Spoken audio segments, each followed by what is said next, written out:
जिस महाभारत में रथ के सारथी भगवान कृष्ण थे, उस पर भी तो सैफरन झंडा था ना। ये कांग्रेस पार्टी की एक सोची हुई रणनीति थी। मैं आपसे कहना चाहता हूं, शुद्ध वोट बैंक पॉलिटिक्स के लिए। तो उसमें कर्नल पुरोहित एक बहुत ही डेकोरेटेड आर्मी ऑफिसर था, और राहुल गांधी ने जो अमेरिकी राजपूत तिमोथी थे, उनसे बातचीत में कहा था कि Hindu terror is more deadly than Lashkar e Taiba.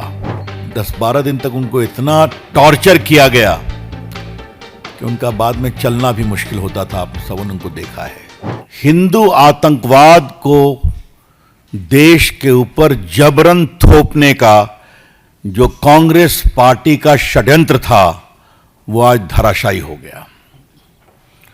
और ये बात हम बहुत जिम्मेवारी के साथ कहना चाहते हैं।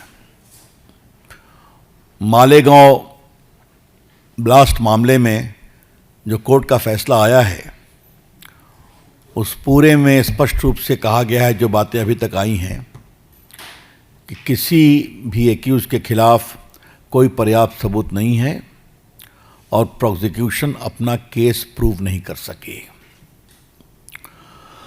आपके रिकॉल के लिए हम बताना चाहते हैं कि उसमें कर्नल पुरोहित एक बहुत ही डेकोरेटेड आर्मी ऑफिसर था, जिसने कश्मीर में आतंकवाद के खिलाफ बड़ी लड़ाई लड़ी।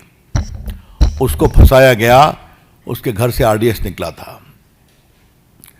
आपको मालूम है कि प्रज्ञा ठाकुर एक बहुत अच्छी साध्वी, नेत्री, एमपी, उनको कहा गया था उनकी मोटरसाइकिल से बम लाया गया था, और 10-12 दिन तक उनको इतना टॉर्चर किया गया कि उनका बाद में चलना भी मुश्किल होता था। आप सबों ने उनको देखा है। और बाकी कई सेना के पदाधिकारी, बाकी लोगों को फंसाया गया।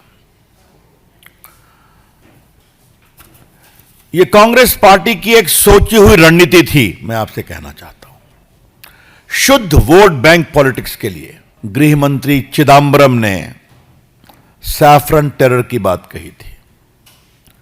और कहां कही थी? डीजीपी के कॉन्फ्रेंस में। याद होगा, दूसरे गृह मंत्री सुशील कुमार शिंदे ने भी सैफरन टेरर की बात कही थी। और राहुल गांधी ने जो अमेरिकी राजपूत तिमोथी थे, उनसे बातचीत में कहा था कि Hindu terror is more deadly than Lashkar e Taiba. याद है आपको? ये उनका स्टेटमेंट था ऑन रिकॉर्ड, जो बाद में विकीलीक पर आज भी है, जो एम्बेसडर ने अपने मेमोयर्स में उसको भेजा था, एडे कैंप में, रिपोर्ट में, क्षमा करेंगे। तो दो गृह मंत्री और राहुल गांधी। और मुझे याद है कि उस समय मैं पार्टी का मुख्य प्रवक्ता था, तो चिदम्बरम की टिप्पणी पर मुझे प्रेस करने का अवसर मिला था 11 अशोक रोड में। और मैंने कहा था, श्रीमान गृह मंत्री जी, आप सैफरन टेरर की बात करते हैं, तो भारत के तिरंगे में भी सैफरन है। भारत के संत भी भगवा पहनते हैं।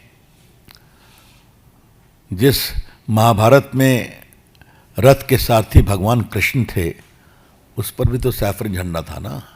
तो आप क्या कहना चाह रहे हैं? ये तो भारत की सांस्कृतिक आध्यात्मिक परंपरा का रंग है ना। तो पूरे देश में इतना बवाल हुआ कि बाद में कांग्रेस पार्टी को थोड़ा, जनार्दन द्विवेदी थे उस समय, उनको आना पड़ा, वो भी उतना नहीं कर पाए।